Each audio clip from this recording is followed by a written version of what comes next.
Human rights is, geez, that's a good question. Human rights. Well, that's a tough one. Wow. I don't even know how to give that a definition. I would probably have to do a little bit of homework or something. Any right that I think just as a normal, human, any...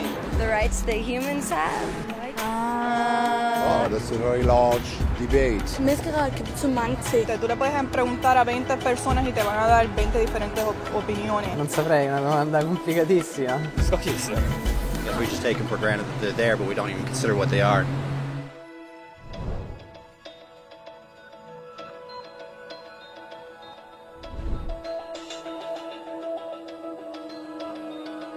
Human rights are the rights you have simply because you're human. It's how you instinctively expect and deserve to be treated as a person, like the right to live freely, to speak your mind, and to be treated as an equal. There are many kinds of rights. Most apply to a certain group. But human rights are the only ones that apply to absolutely everyone, everywhere. That means kids, old people, poor people, basketball players, garbage men, rappers, teachers, Africans, Indians, Albanians, Christians, Muslims, Kabbalists, atheists, your mom, your dad, your next door neighbor, and you all have the exact same human rights. In other words, they're universal. But the question remains, what are they? Name the human rights? What the human rights are? The right to live. Equality between all peoples. Right to religion, the right to... Is there supposed to be a list somewhere I should be aware of? According to the United Nations, there are a total of 30 human rights, which are usually lumped together and called simply human rights. They're all listed out in the Universal Declaration of Human Rights, which is the world's most widely accepted document on the subject. But it was a long time in coming. At first, there were no human rights. If you were in with the right crowd, you were safe.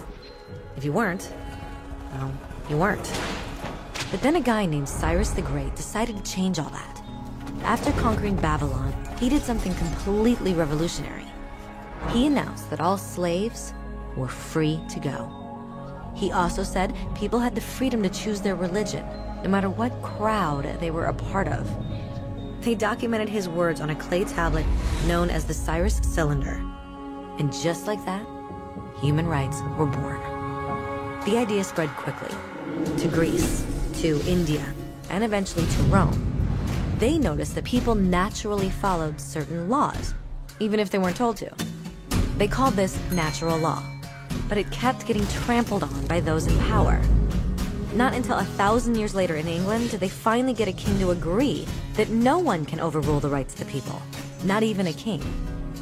People's rights were finally recognized, and they were now safe from those in power. Kind of.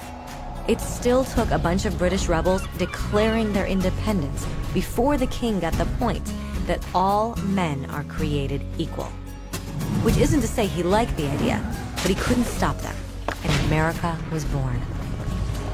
The French immediately followed with their own revolution for their own rights. Their list was even longer, and they insisted that these rights weren't just made up. They were natural. The Roman concept of natural law had become natural rights. Unfortunately, not everyone was so thrilled. In France, a general named Napoleon decided to overthrow the new French democracy and crown himself emperor of the world. He almost succeeded, but the countries of Europe joined forces and defeated him. Human rights was again a hot topic. They drew up international agreements, broadly granting many rights across Europe. But only across Europe. The rest of the world somehow still didn't qualify. Instead, they got invaded, conquered, and consumed by Europe's massive empires. But then a young lawyer from India decided enough was enough. His name was Mahatma Gandhi, and in the face of violence, he insisted that all people of Earth had rights, not just in Europe. Eventually, even Europeans started to agree. But it wasn't going to be that easy. 2 world wars erupted. Hitler exterminated half the Jewish population of Earth in horrifying Nazi death camps. And all told, 90 million people died. Never had human rights been so terrifyingly close to extinction. and never had the world been more desperate for change. So the countries of Earth banded together and formed the United Nations. Their basic purpose was to reaffirm faith in fundamental human rights, in the dignity and worth of the human person. But what were human rights? Were they the proclamations of Cyrus, the natural laws of Rome, the declarations of France? Everyone seemed to have a slightly different idea of what human rights should be. But under the supervision of Eleanor Roosevelt, they finally agreed on a set of rights that applied to absolutely everyone. The Universal Declaration of Human Rights. The French concept of natural rights had finally become human rights.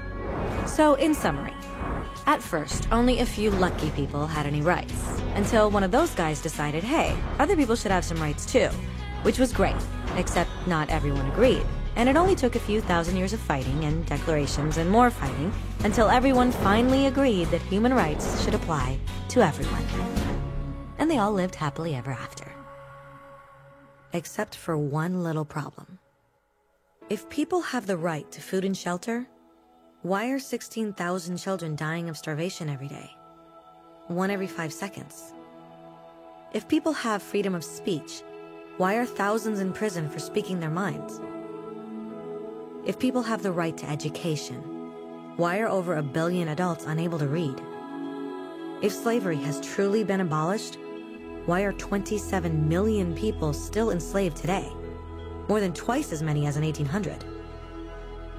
The fact is, when it was signed, the Universal Declaration of Human Rights did not have the force of law. It was optional. And despite many more documents, conventions, treaties, and laws, it's still little more than words on a page. So the question is, who will make those words a reality? I have a dream today. When Dr. King marched for racial equality, he was marching for rights that had been guaranteed by the United Nations for almost 2 decades. But still, he marched. When Nelson Mandela stood up for social justice in the 1990s, his country had already agreed to abolish such discrimination for almost 40 years. But still, he fought. Those who fight today against torture, poverty, and discrimination are not giants or superheroes. They're people. Kids, mothers, fathers, teachers. Free-thinking individuals who refuse to be silent. Who realize that human rights are not a history lesson. They're not words on a page. They're not speeches or commercials or PR campaigns. They are the choices we make every day as human beings. They are the responsibility we all share to respect each other, to help each other, and to protect those in need. As Eleanor Roosevelt said, where, after all, do universal human rights begin? In small places close to home. So close and so small that they cannot be seen on any maps of the world. Yet they are the world of the individual person, the neighborhood he lives in, the school or college he attends, the factory, farm, or office where he works. Such are the places where every man, woman, and child seeks equal justice, equal opportunity, equal dignity without discrimination. Unless these rights have meaning there, they have little meaning anywhere.